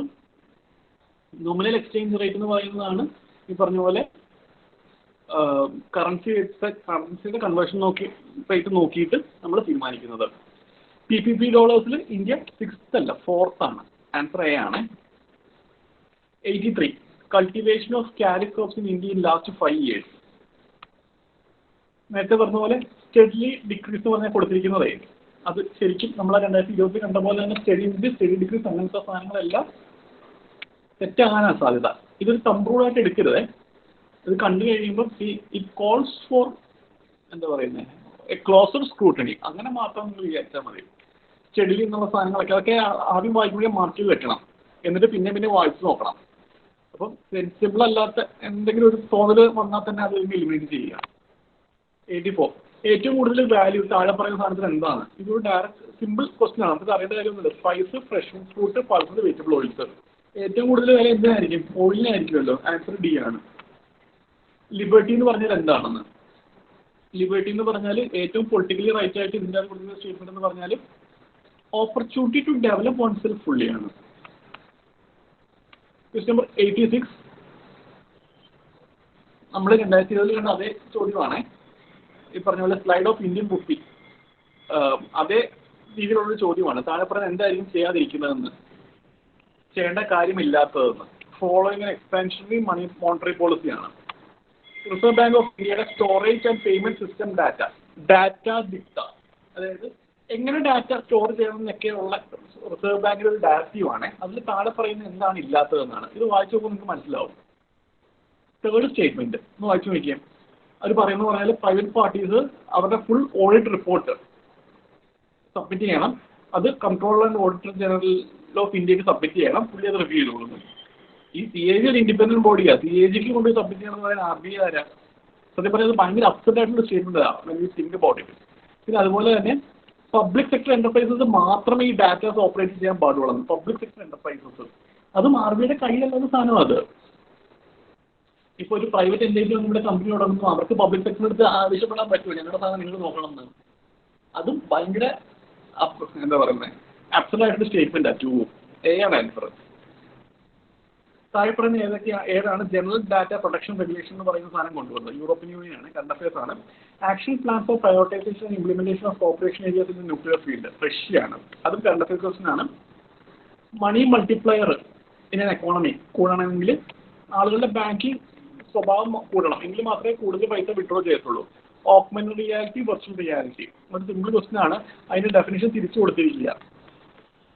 Denisovan current affairs ആണ്. It's a nearly human species. താഴെ പറയുന്നത് ഏതാണ് ശരി അല്ലാത്തതെന്ന്? Functional chromosomes can be created by joining segments of DNA taken from cells of different species. Pieces of artificial functional DNA can be created in laboratories. Piece of DNA can be made to replicate in laboratory. Cells taken out from plants or animals can be made to undergo cell division in laboratory petri dish. ഇതിൻ്റെ അകത്ത് ഏറ്റവും sensible അല്ലാത്ത സാധനം എന്ന് പറഞ്ഞാൽ A ആണ്. അതായത് പല പല DNA ചേർത്തിട്ട് നമുക്ക് ഫങ്ഷണൽ ആയിട്ടൊരു ക്രോമസോംസ് ഉണ്ടാക്കാം. ഫങ്ഷണൽ ക്രോമസോമിന്റെ പ്രത്യേകത എന്ന് പറഞ്ഞാൽ it should be able to replicate. ഒരൊറ്റ ക്രോമസോം പറ്റുമായിരിക്കും. ഒരു ജീൻ എഡിറ്റിങ്ങിലൂടെ നമുക്ക് ഒരു എന്താ പറയുക പർട്ടിക്കുലർ ക്യാരക്ടറിസ്റ്റിക് കയറ്റാൻ പറ്റും. പക്ഷെ ഒരു ഫങ്ഷണൽ ഫുൾ ക്രോമസോം ഒരിക്കലും ഡിഫറെന്റ് DNA ടൈപ്സ് നമുക്ക് ഉണ്ടാക്കാനായിട്ട് പറ്റില്ല. Question number 94 digital signature. Digital signature നമ്മളിപ്പം സർക്കാർ ഓഫീസിൽ പോയിട്ട് നമ്മൾ ഡോക്യുമെന്റ് വായിക്കുമ്പോൾ താഴെ ഇടുന്ന സിഗ്നേച്ചർ ഉണ്ടല്ലോ, ആരാ ഇഷ്യൂ ചെയ്തതെന്ന് പറഞ്ഞുള്ള അതോറിറ്റി അതിൻ്റെ അകത്ത് കാണും. പിന്നെ അതേപോലെ തന്നെ നമുക്കത് വെരിഫൈ ചെയ്യാൻ പറ്റുന്ന ഒരു നമ്പർ അതിൻ്റെ അകത്ത് കാണും. ഓക്കെ, അപ്പം ഈ പറയുന്ന സ്റ്റേറ്റ്മെന്റിൽ വായിക്കുമ്പോഴേ it helps to identify the certifying authority issuing it. It is used to serve as a proof of identity of an individual to access information or server on internet. 1, 2, 3 actually they make sense. അപ്പം ഇതിന് നമ്മൾ answer 1, 2, 3 ആണ് സാധാരണ നിലയിൽ കുത്തത്തുള്ളൂ. അതങ്ങനെയാണെന്നാണ് എനിക്ക് തോന്നുന്നത്. പക്ഷേ UPSCയുടെ answer C ആണ്. 3 only ആണ് പറയുന്നത്. എന്താണെന്ന് കാരണം എനിക്ക് അറിയില്ല. ഇതുപോലെ ഞാൻ പറഞ്ഞല്ലോ, മൂന്നത്തിൽ ഒരു ചിലപ്പോഴൊക്കെ 1-2 ചോദ്യങ്ങൾ വരും. അത് ചിലപ്പോൾ മാത്രമേ വരാറുള്ളൂ. വെയറബിൾ ആയിട്ടുള്ള ഡിവൈസുകൾ, വെയറബിൾ ടെക്നോളജീസ് താഴെ പറയുന്നത് എവിടെയൊക്കെ ഉപയോഗിക്കാമെന്ന് അത് എല്ലാം ഉണ്ട്. 1, 2 and 3. RNA ഇന്റർഫറൻസ് ടെക്നോളജി താഴെ പറയുന്നത് എന്തിലൊക്കെ ഉപയോഗിക്കാമെന്നുള്ളത്. ഇതിൽ ഈ ഹോർമോൺ റീപ്ലേസ്മെന്റ് തെറാപ്പി, അത് ഹോർമോൺസ് തന്നെ ഫുള്ളി റീപ്ലേസ് ചെയ്യുന്നതാണ് ഹോർമോൺ റീപ്ലേസ്മെന്റ് തെറാപ്പി എന്ന് പറയുന്നത്. അതിനകത്ത് RNAയുടെ ആവശ്യമൊന്നുമില്ല. 3 ഇല്ല. പിന്നെ 1, 2, 4 ഉണ്ട്. അത് ക്യാൻസർ തെറാപ്പീസിന് ഉപയോഗിക്കാം. അതേപോലെ തന്നെ ജീൻ സൈലൻസിന് ഉപയോഗിക്കാം. പിന്നെ ക്രോപ്പ് റെസിലിയൻ്റ് ആയിട്ടുള്ള ക്രോപ്പ് പ്ലാന്റ്സും കാര്യങ്ങളൊക്കെ ഉണ്ടാക്കാനായിട്ട് നമുക്ക് ഉപയോഗിക്കാൻ പറ്റും. ബ്ലാക്ക് ഹോൾസ്, ഈ ബ്ലാക്ക് ഹോൾസ് ഐഡന്റിഫൈ ചെയ്യുന്നതിന്റെ സിഗ്നിഫിക്കൻസ് എന്താണ്? അത് ഗ്രാവിറ്റേഷണൽ വേവ്സ്, ഈ ബ്ലാക്ക് ഹോൾസ് മെർജ് ചെയ്യുമ്പോൾ ഗ്രാവിറ്റേഷണൽ വേവ്സ് അത് ഫ്ലക്ച്വേഷൻ നടന്ന് നമുക്ക് ഗ്രാവിറ്റേഷണൽ വേവ്സിനെ ഐഡന്റിഫൈ ചെയ്യാനായിട്ട് പറ്റി. അതാണ് ഈ ബ്ലാക്ക് ഹോൾസ് ഐഡന്റിഫൈ ചെയ്യുന്നതിന്റെ സിഗ്നിഫിക്കൻസ് പറഞ്ഞാൽ. അതും ഈ പറഞ്ഞ പോലെ വറീഡ് ആവേണ്ട, അത് കറണ്ട് അഫയേഴ്സ് ആയിരുന്നു. ആ ടൈമിലാണ് നമ്മൾ എഴുതിയത്. 98 മൾട്ടി ഡ്രഗ് റെസിസ്റ്റൻസ് എങ്ങനെ ഉണ്ടാകും എന്നുള്ളത്. മൾട്ടിപ്പിൾ ക്രോണിക് ഡിസീസസ്, ഒരു മനുഷ്യന് മൾട്ടിപ്പിൾ ക്രോണിക് ഡിസീസ് ഉണ്ടെങ്കിലും ഒരിക്കലും മൾട്ടി ഡ്രഗ് റെസിസ്റ്റൻസ് ഉണ്ടാവേണ്ട കാര്യം ഇല്ല. 1 and 2 ആണോ 2 and 3 വേണോ എന്ന് നോക്കുക. ജനറ്റിക് പ്രീഡിസ്പോസിഷനും 2 എന്തായാലും ഉണ്ട്. Using antibiotics in life stock farming, ഇതിൽ ഏറ്റവും സെൻസിബിൾ ആയിട്ടുള്ളത് ഈ 3 ആണ്. ഈ ലൈഫ് സ്റ്റോക്ക് ഫാമിംഗിൽ ആന്റിബയോട്ടിക്സ് ഉപയോഗിക്കുമ്പോൾ നമ്മളത് കഴിക്കുമ്പോൾ നമ്മളത് ഇൻകംപ്ലീറ്റ് ആയിട്ട് ആന്റിബയോട്ടിക്സ് നമ്മളും ഇൻടേക്ക് ചെയ്യുന്നുണ്ട്. അപ്പോൾ അങ്ങനെ നമുക്ക് റെസിസ്റ്റൻസ് വരാം. ആൻസർ B ആണ്. കാസ്നൈൻ പ്രോട്ടീൻ മോളിക്കുലർ സിസ്റ്റേഴ്സ് ആണ്. താഴെ പറയുന്ന ഏതൊക്കെ സ്റ്റേറ്റ്മെന്റ് ആണ് ശരിയല്ലാത്തതെന്നുള്ളത്. Hepatitis B unlike hepatitis C does not have a vaccine, ഒരു വാക്സിൻ ഇല്ല എന്നുള്ളത്. അതേപോലുള്ള എക്സ്പീരിയൻസ് സ്റ്റേറ്റ്മെന്റുകൾ പിന്നെയും വായിച്ചു നോക്കുക. ഒരു സാധനത്തിന് വാക്സിൻ ഇല്ല എന്ന് പറയുന്നു. എക്സാം നടക്കുന്ന സമയത്ത് ഒരു വാക്സിൻ വന്നു കഴിഞ്ഞാൽ ആ ആൻസറിന്റെ സാധ്യത നഷ്ടപ്പെടുകയാണല്ലോ. യൂഷ്വലി അങ്ങനെ അവർ ചെയ്യാറില്ല. അതുകൊണ്ടാണ് എപ്പോഴും ഈ പറഞ്ഞ പോലെ ഇല്ലാത്തൊരു കാര്യം ഇല്ലല്ലോ എന്നവർ ചോദിക്കാറില്ല. പൊതുവെ അവർ ചെയ്യുന്നത് ഉള്ള കാര്യം ഇല്ലല്ലോ എന്ന് ചോദിക്കുക. ഞാൻ നേരത്തെ പറഞ്ഞ പോലെ ഈ പറയുന്ന സ്റ്റേറ്റ്മെന്റുകളും ഞാൻ ഈ പറയുന്ന ഐഡിയസും ഒക്കെ they are subject to your common sense. അപ്പോൾ അങ്ങനെയുള്ള സ്റ്റേറ്റ്മെന്റിൽ പിന്നെയും വായിച്ചു നോക്കുക. ഹെപ്പറ്റൈറ്റിസ് B എന്ന് പറയുന്നത് HIV പോലെ തന്നെയാണ് അതേപോലെ തന്നെ ഹെപ്പറ്റൈറ്റിസ് ബിയും സിയും ഒക്കെ ഈ പറഞ്ഞ പോലെ HIV-യെക്കാട്ടിലും ഇൻഫെക്റ്റഡ് ആയിട്ടുള്ളവരാണ് ഹെപ്പറ്റൈറ്റിസ് ബി സി പേഷ്യൻസ്.